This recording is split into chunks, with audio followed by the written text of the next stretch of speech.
Hello and welcome to the GAA Show here on the 42.ie. My own name is Gavan Casey and I'm joined as per usual by our GAA editor, Fintan O'Toole. Fintan, how are things? All good, Gavan. Thank God we booked a hurler, Fintan. Also delighted to be joined by two-time All-Star and Dublin hurler Liam Rushe. Nice to be here, lads. Yeah, it's great to have you, Liam. Let's actually start, eyes up here, by the way. Liam is wearing normal length socks, I can assure you of that. I feel underdressed, Fintan, I don't know about yourself, but we'll be looking back on the weekend's action. As I said, thank God we booked a hurler because that was the only real entertainment I think to be found at the weekend. We might start though, Liam, just look back on Dublin season and your own campaign, if that's all right with you. Yeah, go for it. It was maybe a disappointing way to end things, but how did you feel the season went as a whole? Was there, I suppose there was a kind of a pressure put on you guys given there was a lot of talk about players that weren't there? Can that be frustrating when you're one of the players who are in the panel? Oh, massively, yeah. Call a spade a spade. It was a terrible season. We got relegated and then lost 2 of our 3 games. And 2 of them were by quite wide margins. So bad season, but you just have to learn from that, isn't that the thing? I think we did in 2012, bounced back, ended up in an All-Ireland semi-final. So that's the task again. I think on the positives, we did bloat a lot of young players. Probably too many for the season that was in it. Probably our hand was probably forced, but it was that's the only plus you can take from it. It's got to be pretty frustrating, is it, the kind of season on season thing? Say going back to when you won the league in 2011, 2012 didn't go so well, 2013 you win Leinster, 2014 doesn't go so well. That's you're probably sick yourselves of kind of trying to figure out what the absolutely, yeah. When Ger came in first, he probably rubbed a few people up the wrong way, but he was looking for that consistency through performance alone as well to get you your spot. I think under Daly people kind of thought maybe that was the issue. Lads were getting their places based on previous performances or the previous year. Daly was a great man for trusting someone to just bring it out on the day, even if they hadn't done it in the recent past. And I think Ger came in and was a lot more cutthroat in that respect, and with the playing people who were playing well, and he stuck by that through his tenure, and probably alienated a couple of people through it, but that's it. In terms of Ger kind of stepping away, and I know you probably don't have candidates in mind yourself as to who might take over, but what is the situation there at the moment, and how do the players, I suppose, as a squad, as a collective, feel about it? Well, how we feel about it, I suppose, the leadership group have gotten together and we've had a chat with John Costello about it, and he's going to proceed. I think they put together a small committee basically and go forward from there. John himself has barely made any inroads thus far, so all the names being bandied about are pure conjecture. You heard Derek McGrath was a dead cert to get it before he came out and said it was all rumours, I think he said that his mother was conjured a mass and someone told her that, yeah, exactly. that he was definitely going to Dublin. So there's just a lot of rumour and pure speculation about there now, so I wouldn't pay much heed to it. You didn't go in with to John Costello with a short list of any description, or have the players got names in mind that maybe you might have asked him to make contact with? Well, there's several obvious candidates. Matty Kenny is the first man to win an All-Ireland with a Dublin club. Is it, I don't know, in generations, so he's to the fore. I'm sure the cool lads are very happy with him, but having said that, there are several different names in the hat, so I won't reveal all too early. The big thing for you, I presume, is that it just gets sorted, that it doesn't drag on. Would you is the big thing for a player that maybe around September, early October time, that you have an idea and you can, that whoever it is can start kind of planning ahead and kind of kick on for the 2018? Yeah, and moving early is massively important. I think for me anyway, you really want a management team, selectors and everything in place for club championship if possible, because particularly if they're not too familiar with the Dublin scene. I know there's people being rumoured are pretty familiar with it, but if you were to come with someone from left field, they mightn't have any prior experience. They might know the depth of players out there, so they really would want to be watching a lot of club games. Yeah, fair enough. We might reflect on the weekend's action then. As we said, most of the action was found in hurling. Keep your comments coming in, by the way, for Liam if you have questions or anything you'd like to say to ourselves about the weekend. I'm going to put a slight dampener on things.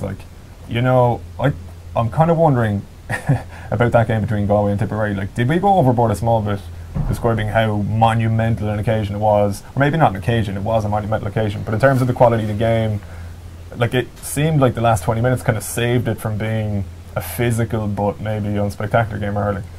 I think it depends what you're looking for. I mean, like some people want, you know, a massive shootout, like, you know, the Kilkenny tip game 2014 or Cork tip this year, you know, really, really high scoring. And I remember some people after that game were complaining that the defending wasn't up to scratch, that it was a bit too loose and too open. I thought there were some mistakes on both sides, all right, but I think a lot of that, there was like really heavy rain kind of just before the minor game, and you saw the minor game in particular, players were struggling for footing, and certain players in the senior game that's touch, you know, they expect to be really, really sharp, they weren't getting the ball up as quickly. But I thought it was just a brilliant battle, and I mean, I suppose there's a distinction there between a great game and a great contest, but maybe a part of it is coloured by the fact the games people watched elsewhere over the weekend, that, you know, Dublin Tyrone pretty one-sided on Saturday, Mayo one-sided yesterday, so it was the only game over the weekend when the result was in doubt until the final whistle. But the last 20 minutes probably did elevate it. I mean, because I thought there was a couple of stages when Galway were going to pull away, but they, Tipperary in fairness, hung in there maybe on a day when their forwards weren't quite getting to the heights that we saw against Clare. I thought the last 20 minutes especially was just absolutely fantastic to watch. Like you said, maybe not the best hurling, but as a contest and as a battle, I thought it was well up there. Yeah, Liam, like a fitting ending as well, I think, for a game like that, one that will live long in the memory regardless. I think it largely will, due to a big player producing a big moment and a big decisive moment at that in Joe Canning's winning score. Yeah, look, it was unbelievable leadership, I suppose, on his behalf. Especially he had a slow first half, hit an easily scored free for him, you know, by his standards, off the post.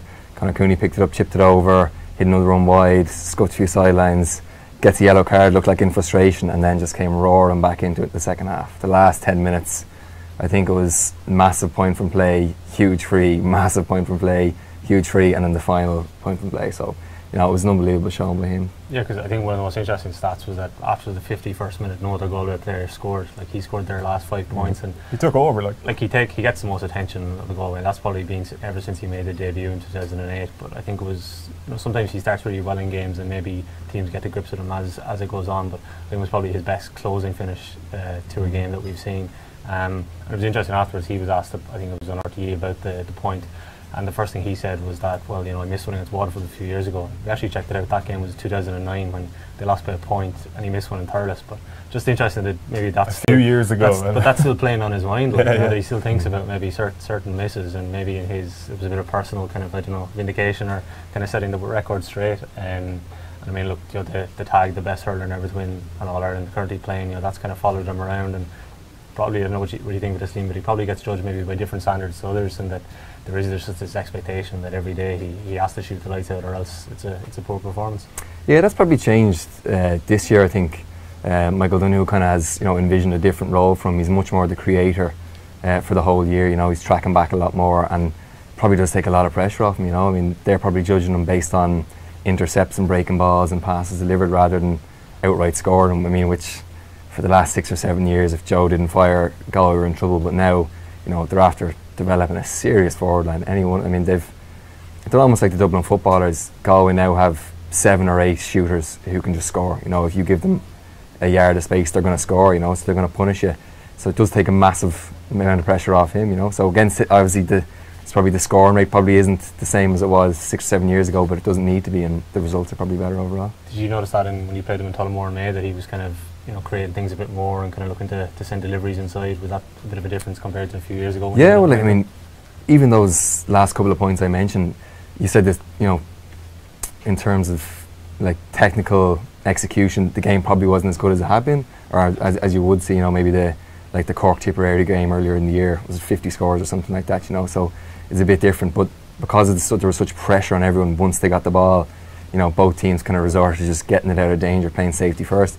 But, you know, toward the end, with that massive point Joe scored, I think around his own 65, someone finally actually got the head up, gave him a short ball and over the bar. And there's nothing Ronan Marr can do about that. Now, Galway would probably like to see him do it a lot more, and he's well capable of doing it. But, you know, there was such pressure on, the lads couldn't get their head up, and, you know, whoever they're reaching the final or meeting the final will probably be similar.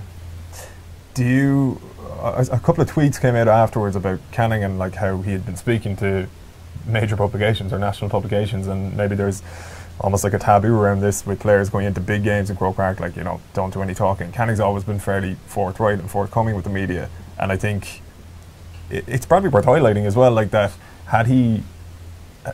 had Galway lost that game, people probably would have dragged that up, Fintan, and said like, ah, well, you know, he's coming out doing all these interviews and they didn't get over the line again. But from your perspective then, Liam, like as a player, do you mind doing that sort of stuff? Like actually speaking about a game before a game, and do you think that maybe this perception that it can affect your performance on the day is true, or is it a nonsense? Oh, it's an absolute nonsense. Complete and utter nonsense. I mean, in hindsight, people will seize on anything. You'd often come across, like, say, if you're going back over a game, people will start talking about the warm-up or the bus journey or any old thing because, you know, they're just looking for an answer, you know. So, yeah, it probably would have been seized upon. But that interview was probably done a week previous. I think it was done a few weeks previous. Yeah, exactly, you know. So those answers are those questions and answers are a long way from his mind, you know.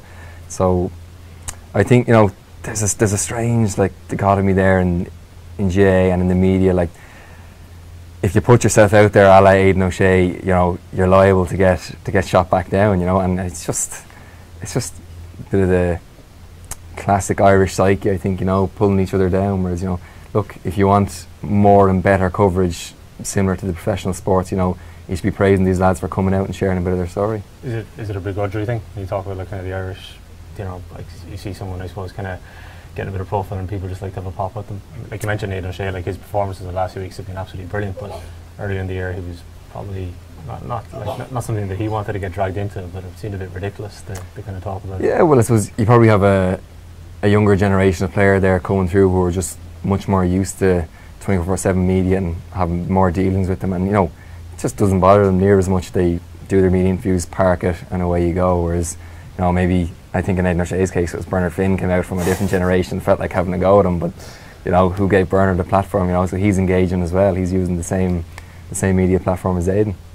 Yeah, that's probably fair enough. It did kind of come out of nowhere, the Aidan O'Shea thing, and like you mentioned there, is it a begrudgery thing? It seems to be sometimes just these big characters within the game as well, you know what I mean? As you mentioned, maybe the fact that they get a profile, and like, I suppose then you almost don't necessarily have a right of reply, because when that stuff comes out, it's kind of like, well, look, let's stay away from the media now and just ignore that. And you sometimes wonder, would players like to come out and just say, listen, you're talking absolute hoop here?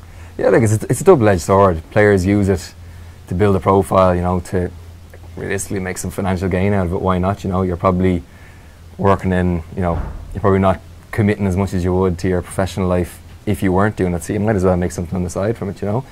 But at the same time, you are opening yourself to criticism, and everyone understands that. I'd say Aidan, Joe, any one of those lads, you know, it's not going to bother them. I'd say they don't pay it much heed. It's more other people forcing the question on you, really, that bothers you. I think part of it almost as well, like those two counties have come so close to winning the All-Ireland, but because they haven't, maybe there's a kind of a view out there, like, you know, that they shouldn't be talking because they don't have the medal in the back pocket, you know. But I mean, if you look from the hurling point of view, like Tipperary, okay, they've won All-Irelands, but they've got a lot of criticism because they didn't do back-to-back and all this. But when you look at it, there's only one county that has consistently done it over the last 20 years, and that's Kilkenny, getting 2 in a row and 3 in a row together like that. So you know, there can only be one team win it every September, but it seems that, you know, it's the thing that if you don't do it, then, you know, you should almost, you know, pipe down that you don't have anything to be talking about, which seems a kind of a strange way of viewing it. Yeah, you mentioned like Tip not winning back-to-back All-Irelands there, and Tip probably find themselves at a strange enough juncture now, in the sense that for all the talk coming into the game, that, like, I mean, you wouldn't say they were written off necessarily, but obviously there was like people going back looking at the league and things like that. And yet, like, in defeat, and it was only 1 point defeat, they kind of proved their mettle in a sense, and they proved a sense of togetherness that maybe people weren't quite sure outside of Tipperary as to whether they had it. So it's a strange one. Obviously, they walk away absolutely galled by having lost the game, but I'm not sure they could have done much more on the day. And I think they were just beaten by a slightly better team again on the day. Yeah, I mean, these two teams always just seem to produce titanic clashes. You know, they're just really evenly matched. Simple as that. I think Galway probably learned a bit more from the last encounter than Tip did. They're set up very well defensively. Any snapshot, even when Tipperary are bearing through on goal, they're very similar to Kilkenny a few years ago. Anyone taking a shot on goal, there's 2, 3, 4 men around them, you know, trying to get the dive and block and hook in. So, you know, they're probably, I think Galway have certainly progressed more tactically over the past 3, 4 years than Tipperary have. Tipperary can operate in the same template they have been, exact same as last year, and, you know, look, it brought huge success last year. Didn't work as well this year. Probably, you know, down to personnel matchups maybe this year. I think like Daithí Burke, just he had a stormer. You could clearly see Tipperary isolated Callanan, and they almost sacrificed bubbles to do so. It was similar to what they did on the last occasion when Callanan went out and scored 210 or something, massive score from play. I just don't think it worked as well this time because Galway put such pressure on them. A lot of it was just high ball, whereas before there's kind of an angle to it, or it's a bit more driven. It ended up just looking like long ball in, and Daithí Burke's a strong man, so it was very hard to get much change out of him. You compared to 2015, Pádraig Mannion started that day at full back and Canning got the hat-trick against him, and then it was John Hambury went to him, whereas you look at Sunday, Pádraig Mannion played right off back, looks far more comfortable there, and then Daithí Burke has obviously gone back from, I think he was left off back 2 years ago, and kind of bedded it down there. And I think the big thing for Galway is that they wanted to, they conceded the goal in the first half and they looked a bit shaky, but if you think back to last year, it was the last 10 minutes Tip got those 2 goals and they just carved them open, but the amount of balls raining down in the Galway defence in the last 5 minutes, but they were just far more resolute in this occasion. I think the very last one, Burke, brilliant catch, someone engaging too, he's made an impression alongside him, and then Garrod McInerney I think for me is the big difference. Going back over the last decade, centre back has been the problem position for them, and you look at if Bonamara gets a foothold in the game, it really gives Tip that platform for the rest of them, but I don't think he was able to make as much of an impact simply because McInerney was so dominant there. Yeah, up the other end of the field then, guys, Raymond O'Mahony has a question here. He asks, will the lack of goal scoring in the last few Galway matches be a worry ahead of the All-Ireland final? It won't, as long as they don't concede, as long as they keep going as they are. People are talking about lack of goal scoring. How many have they conceded? Not a lot. Now I know they gave away a couple of chances to Tipperary, but a couple of those, 2 of them definitely were by their own error. They weren't majestic moves. They were missed touches that really should have been controlled. Adrian Toohey went to control the ball going across his goal. He'd never do that. He'd whip it out sideline. I'm sure it'll be said. I'm sure it has been said to him in commentary. So they were properly watertight. And if you look at it this year, they're just, I suppose being a defender, it's very obvious to me that particularly Garrod McInerney, they're sitting a lot deeper. They're keeping their lines much closer together and they're bringing their half forward line back. So if they can keep that going, you mightn't see a goal at all in the All-Ireland final. That's just how it is. I think they're creating chances, and they're just they could have had 3 goals there. By a miss 2 by a whisker. Conor Cooney's would have been contender for goal of the year, and actually, if you look at that goal, one of the few chances created, it was one of the first times. I think it was wasn't Daithí Burke.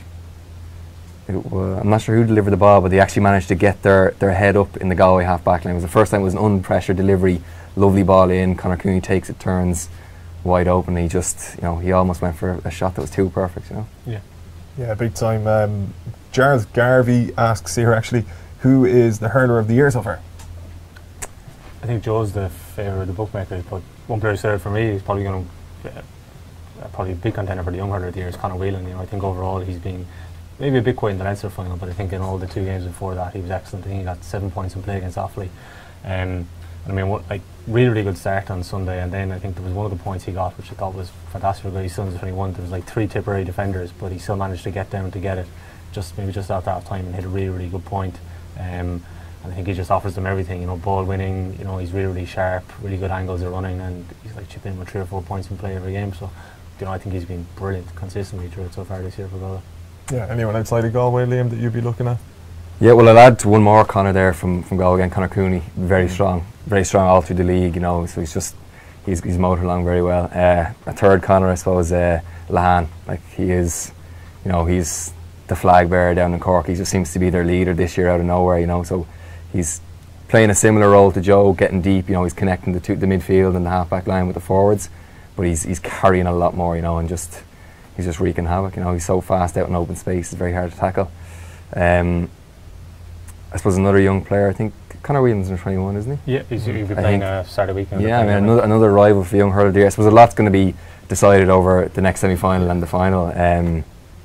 Mark Coleman at wing back there for Cork has just been unbelievable. It's mad how well he's played, how settled he looks. And I can see, I just see the the Waterford thought process and the Tipperary in the last games in Munster. They're just right, as soon as he gets on it, hit him early. He's much lighter. Bury him, knock him back, and will make the physical count tell. but he's so hard to hit. He like, bounces, he's just yeah, he's just dodging.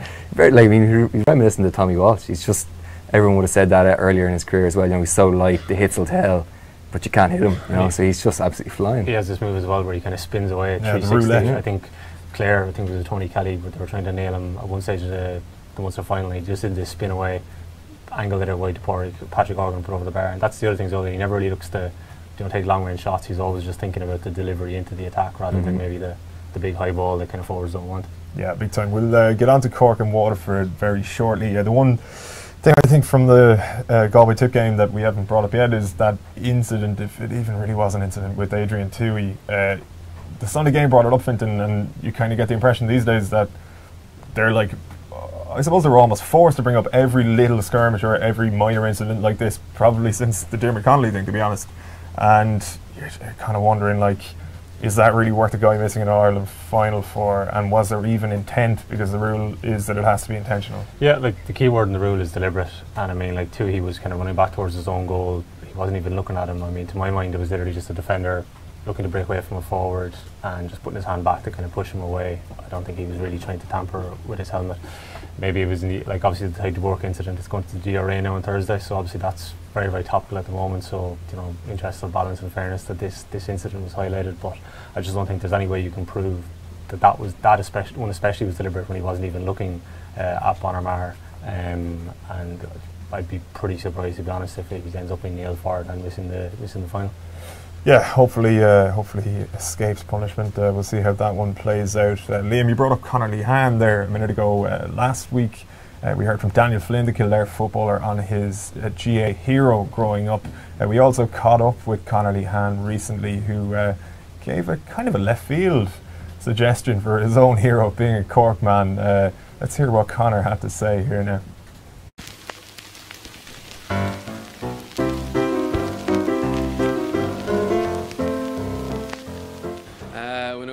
In terms of like looking up to Cork players, there was obviously like the Diarmid and the O'Connors and Sean O'G and Jodine, players like that.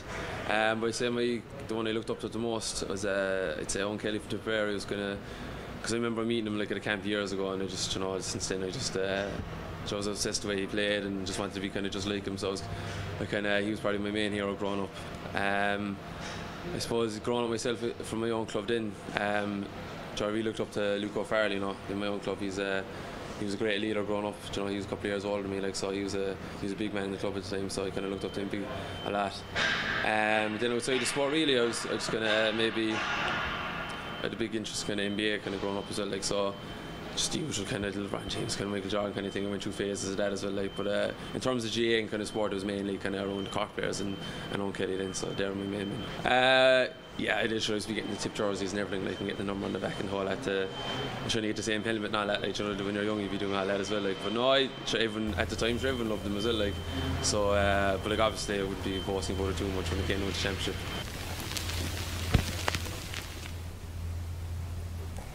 Owen Kelly, yeah, it's a bit of a strange one. I'm not sure the people of Cork would be too quick to forgive Conor Lehan, although, you know, you never know. The end of next month, I'm sure all might be forgiven. Galway obviously in the All Ireland final now. It's between Cork and Waterford. Who will join them, Liam?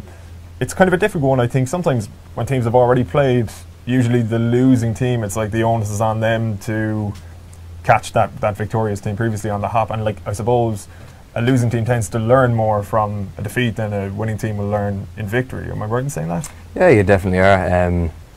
I suppose, as well as that, like, at this level, kind of just motivation is a massive factor, because, you know, there are similar skill sets among a lot of the players. They're all top level players, but it's such easy motivation to be able to say, you know, think of the hurt and the anguish and, you know, the abuse I suppose you probably got from your own fans in different sections over losing the last game, you know. So it's easy to just say, look, we need to make amends for, you know, whatever, 5, 6, 7 weeks ago. So, you know, there's certainly a bit of an edge there.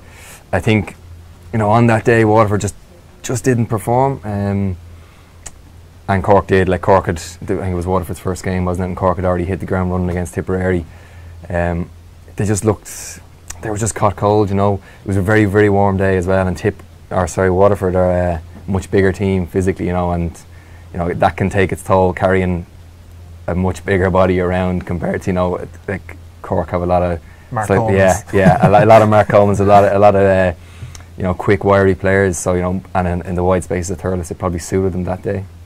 Yeah, what do you reckon, Fintan? Like, how do you think both teams are fixed? Obviously, Tadhg de Búrca should be a massive loss, or depending on how that kind of turns out. But I suppose, like, again, like with the onus being on Waterford to improve, you're kind of wondering, right? So if Waterford brings something else to the table and have improved drastically, we still, even though Cork have had 3 very impressive victories, we kind of don't know what they have in the tank, because that's probably unfair to say they've just about gotten over the line, but they've done enough, and they haven't maybe been tested to the extent that they might be tested in an All-Ireland final in Croke Park, where the likes of Coleman, Shane Kingston haven't really played.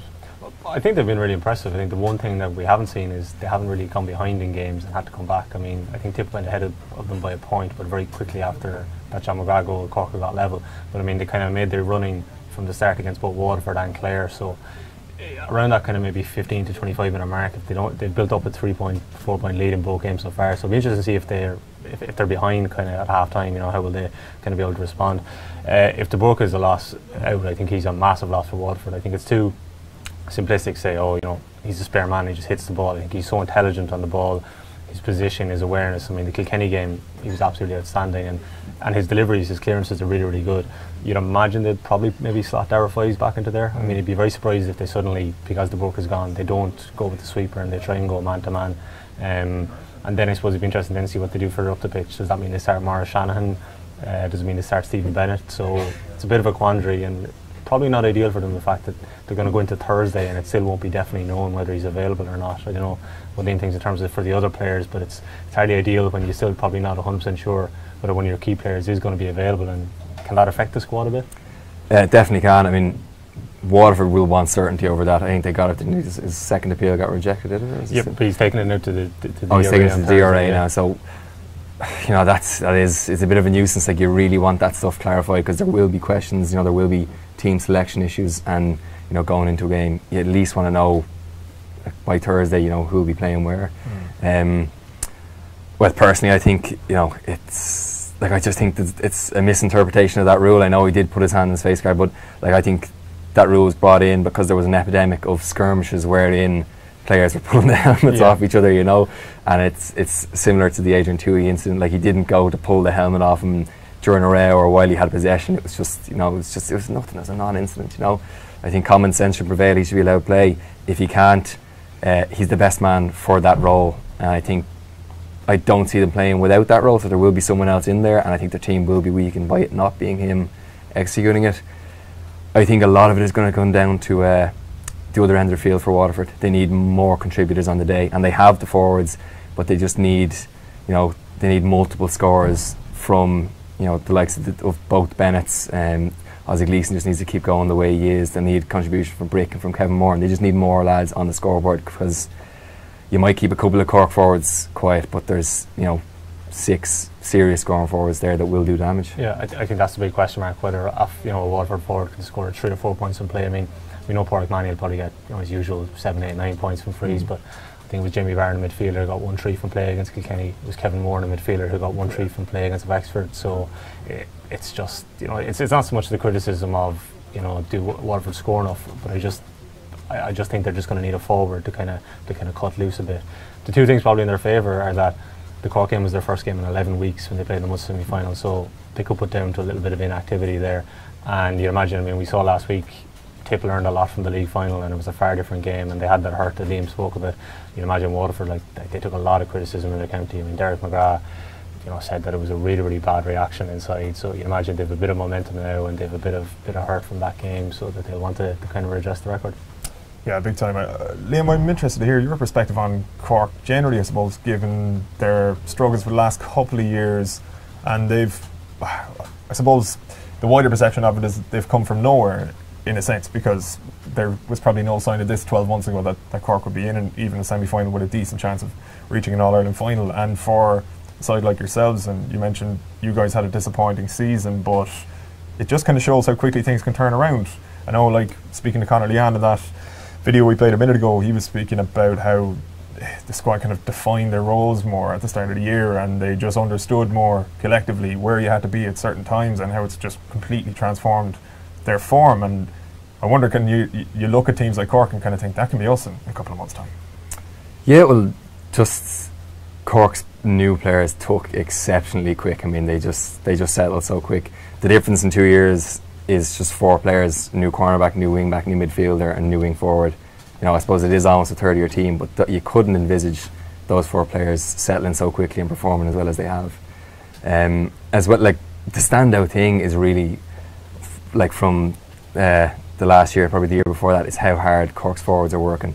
You know, there's a lot of talk on, you know, how much better the backs are performing as a unit, but a lot of that is because the ball coming in is just a lot worse. You know, against Tipperary, you know, a lot of aimless ball, a lot of high ball. You know, Cahallan's a big, strong man. He's well able to handle high ball, and that's coming from just the pure work rate of Kingston, Lahan, and Mengus Harnedy playing wing forward. You know, so there's just no uncontested strikes coming out of the opposition backline. You know, or definitely nothing directed that'll do real damage. So if they can keep that up, and I mean, it's punishing work being in the half forward line, working back, and looking at them, they are probably Cork's 3 fittest players, and there's a reason they're playing there. You know, they're shuttling constantly between their attacking 45 and the midfield and their own 65. You know, so it's punishing work. But you know, look at Lahan, he's able to do it. Another point you'd have to make is they've been virtually injury free. I know Lahan was touch and go there for a bit, but have they changed? Have they had an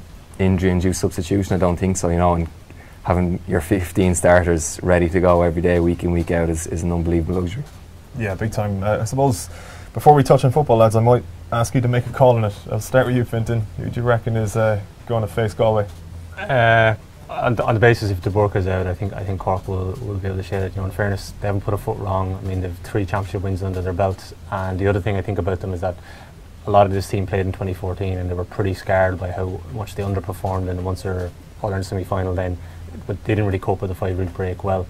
Kieran Kingston was the selector then, so I mean, like, it was noticeable after the Munster final with all the celebrations. He was looking to dampen it down, and I think they know that they have to get it right this time, and they have to put in a performance. So I think it'll be a Cork-Galway final. Liam? Yeah, I'll go with Cork. I mean, the wide expanses suit them. Croke Park is just like Thurles. You know, they're so fast. Even with an extra player, they'll be difficult to contain. So I'll go with Cork on that basis, and just on their form. It's fantastic. Yeah, we'll see how it pans out. Let's chat football briefly before we wrap up, fellas. I mean, some of it was putrid viewing, frankly speaking. I know we had a comment actually in talking about the Cork ladies who had a great win against Manon yesterday, and singling the one close game over the weekend. The only entertaining game of football, I would have said. Orla Finn, fantastic. Emer Scally, fantastic.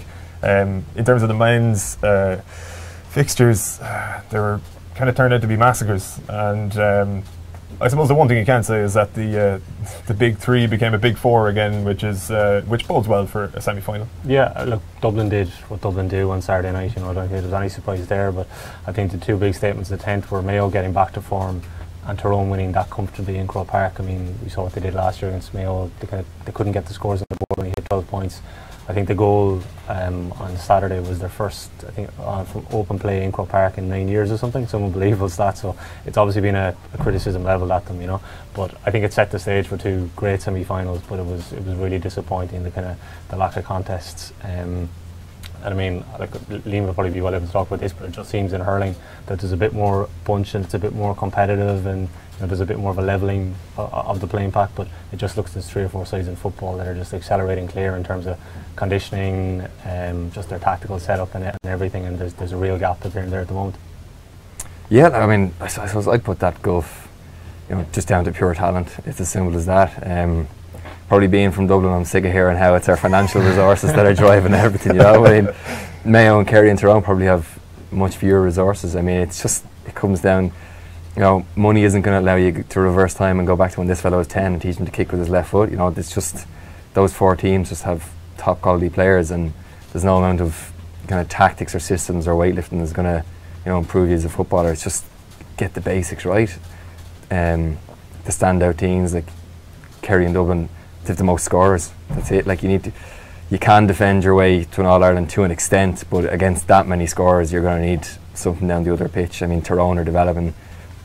They'll need a serious performance, probably top level, and maybe Dublin to be a bit off their game to do it. But you know, it's definitely doable. It's not in semi-final. Yeah, because that's probably the question mark about Tyrone and Mayo, the kind of the scoring options. Like we saw it at the weekend, but it's going to need something similar. Whereas we know and you can trust that, you know, the likes of Rock, you know, Brogan if he comes off the bench, Conor Callaghan, they're going to score for Dublin. The Paul Ganey and James O'Donoghue are going to score for Kerry. So, I mean, they're both favoured to win their respective semi-finals. But the question for the two other sides, I suppose, the underdogs, Mayo and Tyrone, is whether they can get that kind of scoring return. It's a beautiful position for Kerry to be in as well after yesterday, because the amount of yarrowing they can do. It's absolutely perfect. I mean, if Mayo had scraped over yesterday, you know, it would have been maybe a difficult to try and get their heads right. But yeah, I agree. I think it's perfect for them there. They can talk Mayo up for the next week and a half. Yeah, it'll be interesting to see how that plays out. You reckon Dublin will just about get over the line against Tyrone? Unless Mickey Hart has a couple of tricks up his sleeve, it's going to be a very close game. I mean, obviously, but I think if both teams perform to their potential, I just think Dublin will shade it. You know, Tyrone are phenomenal on defence, but Dublin will be as well. And I just think you're going to, like, you saw Mayo last year. They literally tried to defend their way to an All-Ireland, and they almost managed it. You know, and I think Tyrone might do the same, but you know, it didn't work for Mayo last year. You're going to need someone to chip in massively on the day, or you're just going to need several different scorers. And you know, Mayo could well produce it. They do have 4 or 5 top scorers, not as many as Dublin, but you never know.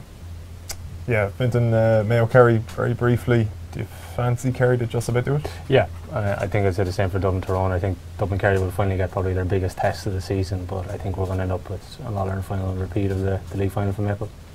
How about you? We'll see how that one plays out. That is all we've got time for here on the GAA Show on the 42.ie. Thanks a million to yourself, Liam, for coming in. We'll speak to you soon. We'll be back around this time next week, and until then, take it easy.